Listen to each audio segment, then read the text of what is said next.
All right, welcome back to the Call Sheet. Kevin Smith with you. And in part two, we're going to talk a little bit about the nature of the tortured fan, the fan base that never seems to be rewarded the way that some others are. And to do that, I'm going to bring in one of my good friends, my college roommate, longtime baseball coach at Sacred Heart University and various other schools, and now working for college baseball advisors, helping young men and women get recruited to play college athletics, and one of the best roller skaters I've ever seen in my life, Mr. Wayne Mazzoni. Maz, what's up? Dude, I'm very excited to be on, and I'm a little excited and nervous that I'm sort of representing Jets Nation. It might be the first time that anyone's asked me to represent Jets Nation.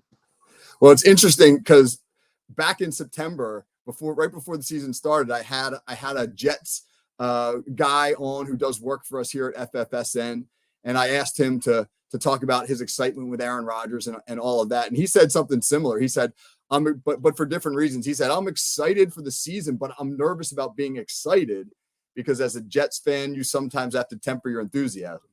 That is perfectly said, and I know we'll probably talk about Aaron Rodgers for next year.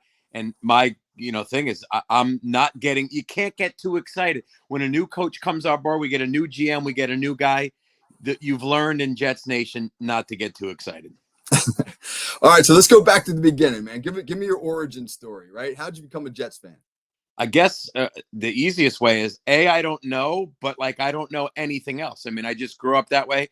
Obviously, my dad's a Jets fan. My mom went to high school with Matt Snell from the '69 team, one of the running backs. So maybe that was a tie-in. But my earliest memories of sports were being a Jets fan, and then really, which I don't know if most people outside of certain cities can relate, that when you're a Jets fan growing up, you automatically have a whole contingent of your very good friends that are Giants fans and against you. So it's not only did you have to deal with your own team stuff, then you're always in that comparison mode because of Lawrence Taylor and the Super Bowls and all that stuff. So I remember the dichotomy between being a Jets fan and the Giants very early in my life too. Right. So two comments about that real quick. One, you don't know this, but it's so fascinating that you just referenced Matt Snell because this is episode 41 of the Call Sheet. And on every episode, I start the show by talking about a player who wore that number. And in part one of this show, we talked about Matt Snell because that was going to be the tie-in. So that's fabulous. And two, Wayne obviously experienced this with me, but my girlfriend in college was Jill Parcels, Bill Parcels' daughter. Wayne was great friends with Jill. We were in a big group of friends. We hung out, and this is when Bill Parcells was winning Super Bowls for the Giants. So I'm sure that Giants Jets experience was not the most pleasant for you. And not at all. And there's actually, if we have time, I will tell my Jill Parcells Jets Giants game that I was at with her story. That's pretty much a beaut, but let's hold that. All right, we'll hold that for the end. So real quick, I mean, it hasn't all been misery as a Jets fan, right? I mean, you've had some good moments. There have been some good years. What are some of your fondest Jets experiences? So, I mean, growing up, I guess when I really became a real sports fan, so you're talking late 70s, early 80s, I guess you could feel it in your relatives and people that had sort of been frustrated. Obviously, they won in '69, but at that point, I didn't have the angst that I have now. I mean, Richard Todd was a really good quarterback. Now, granted, in the playoffs, A.J. Dewey was his favorite receiver, but which I'll never forget, the slippery field and the whole bit. But I mean, there were some good players, and Ken O'Brien and the sack exchange. There was excitement, and the Jets were a solid franchise for a while. Now, yeah, they didn't win the big one. They didn't have a great track record, but it really wasn't what it's become in the last 20 plus years. It wasn't that way growing up. Right. Yeah, they had a good run when Bill Parcells was the head coach, right? Chad Pennington was a pretty good quarterback. They had a little Vinny Testaverde run there. When did you first start to get the sense, though, that being a Jets fan was going to be a heavy lift? It was going to become a difficult endeavor? Because I don't think the Jets are necessarily a tortured franchise because I don't think that they've been so as close as the Bills. The Bills, 4 straight Super Bowls.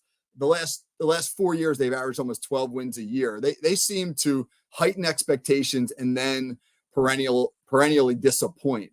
The Jets haven't had those heights, but still, when did you begin to really sort of, like you said, it wasn't that heavy when you were in college? When did it start to feel heavy? All right. So let's I got to comment on one thing there. I would give anything to have the Buffalo Bills track record, 4 Super Bowl losses. Are you kidding me? I would sign up for any Jets Super Bowl loss. They could get blown out 100-0. That means they had a good year and got to the Super Bowl. I understand they're disappointed and the Chiefs are their nemesis. Do you know how much I would love to lose like that? I get it. We don't even have that. It's been 13 years since a playoff game. So it's really hard. Like, obviously, I know you're a Steelers fan and our other friend, Gary, Ricky, an Eagles fan. And I know they're disappointed at the playoffs. I'm like, I would be thrilled to be disappointed in the playoffs. So, boy, but back to your question, like, when did it really become that way? Oof, I don't know. I mean, I guess some of the playoff losses, I mean, we were up to Cleveland and to get to the AFC Championship game, 20-10, 4 minutes left. That game goes to double overtime. We lose that game, right? Back to the Richard Todd one that I referenced before. AFC Championship games that we lost. Testaverde's Achilles going out. Parcels calling a halfback option pass against the Lions where we got intercepted. I don't know. I mean, the Rich Kotite era. Adam Gase in the press conference. It's just, Kevin, I don't have an answer where I go, oh my God, this is going to be a struggle, but it's just, and maybe to your point before, 87-91, the Giants win Super Bowls, and like, maybe just that in your face, and you're like, oh, they're winning and getting to that level, and we're not. I guess if I did pinpoint it, that's the time, and I realized I don't have the same track record these other teams have. Right. All right. You might not be able to answer this question. It's a difficult question, I think. Franchises fail for various reasons. Sometimes it's personnel. Sometimes it's coaching. Sometimes it just feels like certain franchises are snake bit. Sometimes it's all of the above. Is there any sort of way of assessing why the Jets have not been able to get over the hump? Why have they failed? Is it a lifetime achievement award for the Jets, or is it bad management? Is it bad ownership? I mean, is there any real way you can put your finger on the lack of success, or for the reason for the lack of success? I think it's fairly easy to look at it and explain it, and I think it's like 90% one thing and 10% another, and the 90% is. It is the key people. I mean, between your owner, your GM, your head coach, your quarterback, the franchises that have had that good track record. Andy Reid always seems to perform at a high level, right? Pete Carroll for a really long time. Even Tomlin, I know he hasn't maybe from a Steelers standpoint, but the guy produces a solid team every year. So his ownership and craft with the Eagles, and so you have to start there. I mean, I think Leon Hess, the former owner, seemed to have good intentions. Woody Johnson, possibly. Football is not his number one thing. He's got other things going on. So I don't know if that gets the attention. But the leadership is not doing the right things, I think, long term. That's number one. And then it's the 10% is like, it also snowballs. Like, once you have this struggle, and then every new quarterback that comes in, the first round draft pick, I think he has the weight of all that stuff going on that happened for 20 years, and it's stress.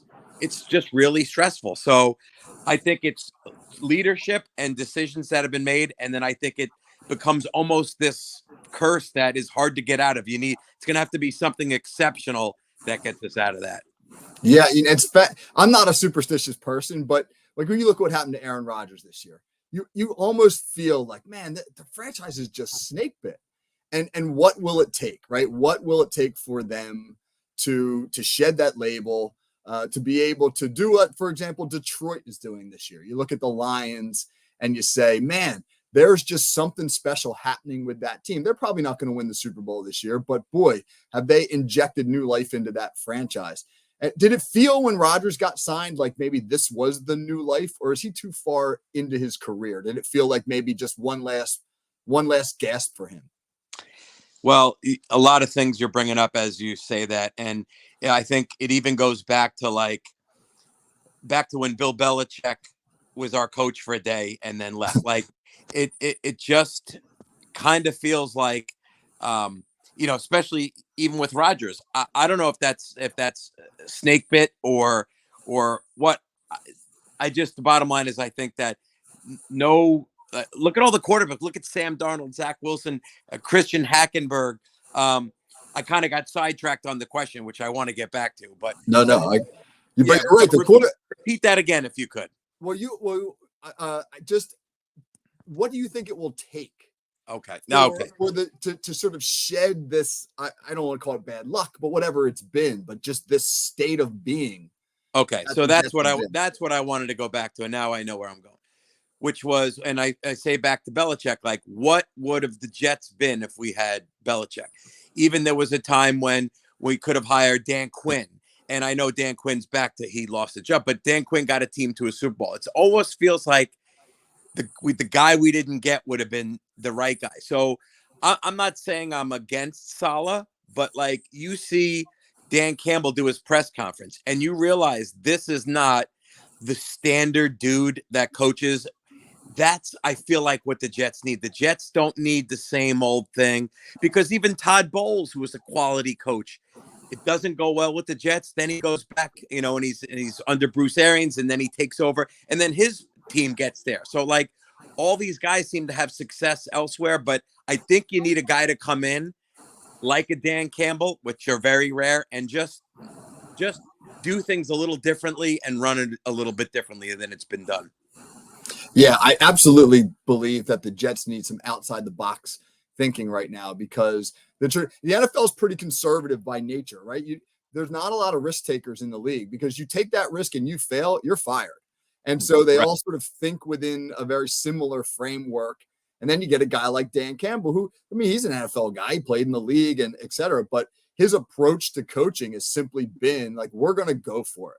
I mean, did you ever see his introductory press conference when he talked about the biting kneecaps and taking hunks of people? I wanted to suit back up again. Yeah. And then he lives it. He lives it with those decisions. You look at all those fourth downs. None of that stuff is in line with the metrics or traditional thinking. And when it fails, you can't say, oh, he should have done something else, because that's who he's been from day one. And I think you're right. I think that type of I don't know who is that next guy? Who's the next Dan Campbell? I don't know. But that type of a risk feels like what the Jets are going to have to take. I would fully agree. Yes. All right. So let me ask you this. Okay. Now that we've sort of firmly established that it's been a frustrating experience, why do you stay a Jets fan? Because this is really sort of what I was getting at the end of part one of this show was these are choices. This is not something we're assigned to, like this is not genetic, you're not like predisposed to have to be a certain fan. We choose to be fans of these teams. We can choose to divorce them if we want, but few people do. Most people stick with their team, whether they're good, bad, whatever. So why do you stay a Jets fan if the experience has been a frustrating one? It's a good question. And I was thinking about it leading up to this, and I would never become a fan of another team. I might watch a team and admire a team and respect what they do. Like, I like watching the Chiefs and Reed, and I like Josh Allen, and I'm a fan of players and teams, but I'm a Jets fan. I always will be. I'll go to the grave as a Jets fan. My kids are Jets fans. Their kids are, I wish I didn't. Like, I wish I gave them a choice, because I have a nephew who likes the 49ers. Why does he like the 49ers? Because they were good when he grew up, and everyone else is a Jets fan in the family, and he likes the Niners, and look where he's at right now. But I will say this: I do have this feeling, and maybe all sports fans and all football fans, I don't know, but I get this as a Jets fan a lot. I get so excited for a season, for a game, looking forward to Sunday, make a fire, clear the schedule.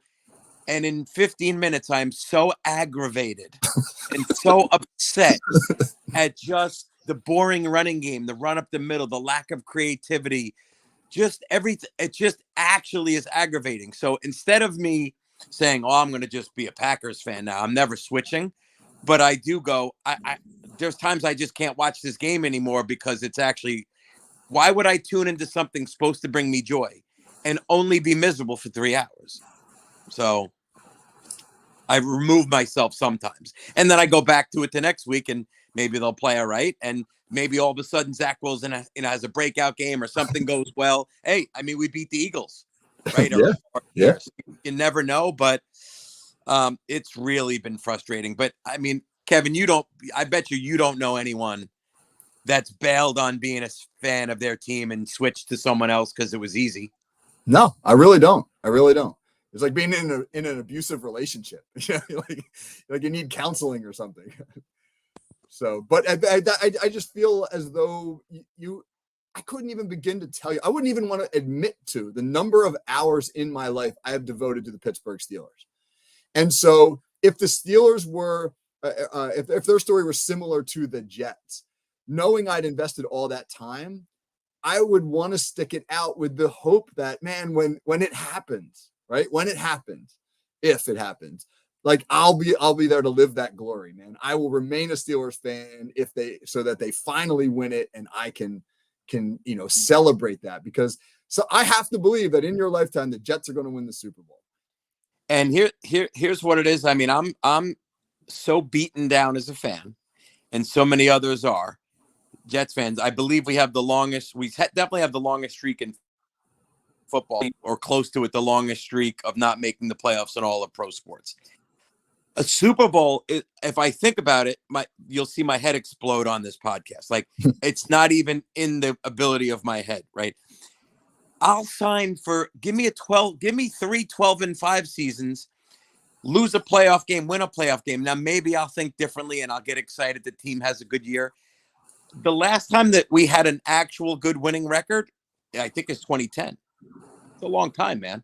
Yeah. It's a long time where you really, I mean, we had Brett Favre. I think we were 8-3, injury, right? Like all the time when things seem to start, they just fall apart. So we've lost a few, championship games. Those are great years in my mind. Great years. Yeah. And we just haven't had anything remote to that recently. And then the other part is that's frightening to me. We were 7-10. If you look at all the other teams that actually won less than 7 games this year, it's a lot.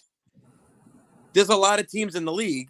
I mean, what did the Panthers win? What did the Patriots win? Of course, they've won what did the Cardinals win? A lot of teams. So I'm like, oh my God, my team's terrible. We're 7-10. And then I go, wow, in the league, there's actually teams worse off than us. It doesn't feel like it, but there are, I mean, from that perspective, it's actually not a bad season considering, how it started, 4 plays in, et cetera.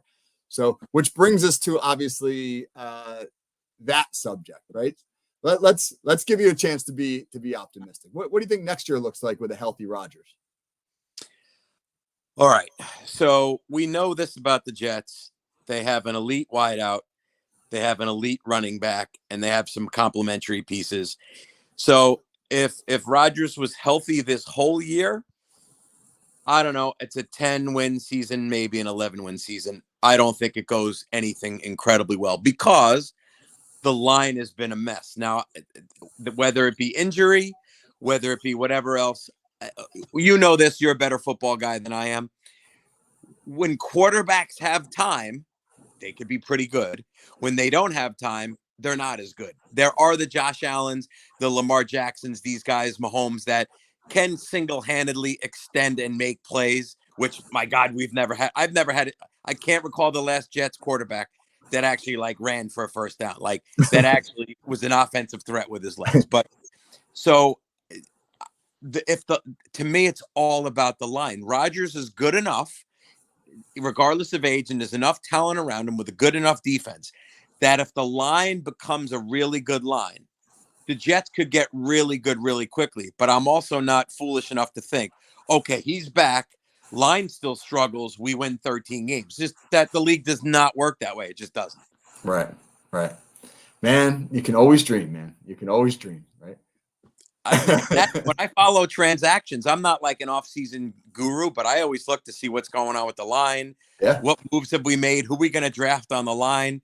we didn't even talk about the Jets drafts that fell apart, and the fact that they took you know Ken O'Brien instead of Dan Marino and all these other things. I mean, I guess that always happens in franchises. I don't know if the Steelers have let great players go by. I mean, I guess maybe if Dan Marino was with the Jets, maybe he would have been, he would have struggled his career too. Who knows? Steelers fans are still bitching that they cut Johnny Unitas in 1958 or whatever it was. So they have long memories in Pittsburgh. All right, hey, before we wrap it up, tell me this. Tell me your Joe Parcells Giants Jets story. Oh, I'm glad you remembered.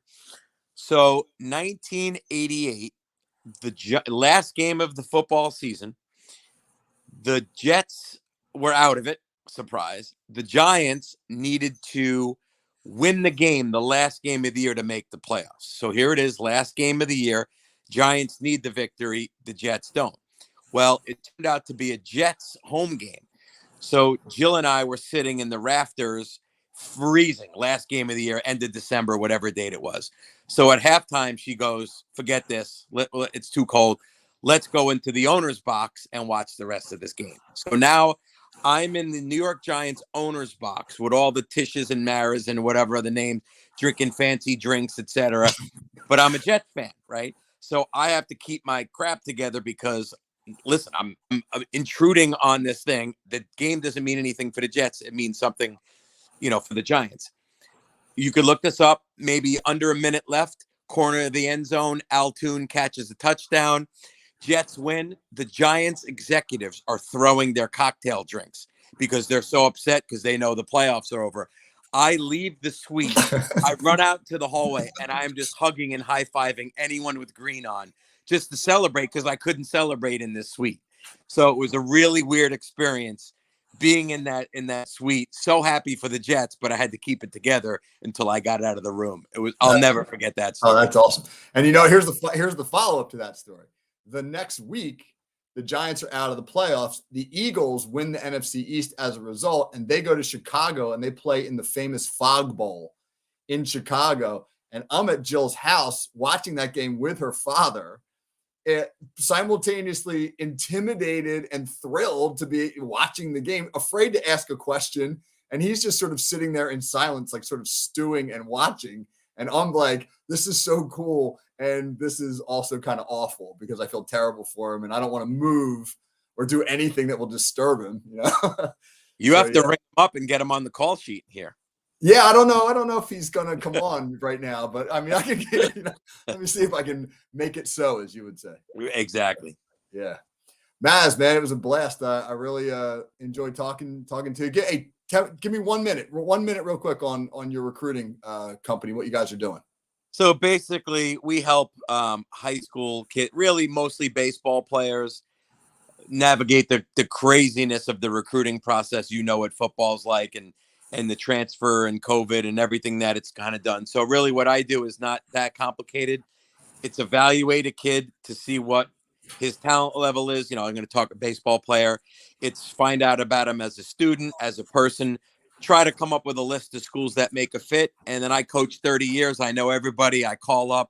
I basically connect the kid with the coach, and I let the coach evaluate the kid. And if he recruits him, great. And if not, and he's not interested, I bring that feedback of why the coach doesn't like him and try to help him get to a place that will like him. So it's really just using connections and contacts to try to get a kid to the next level. Because, every sport's competitive, but 7.5% of kids play college baseball at a high school and 2.2% play Division I.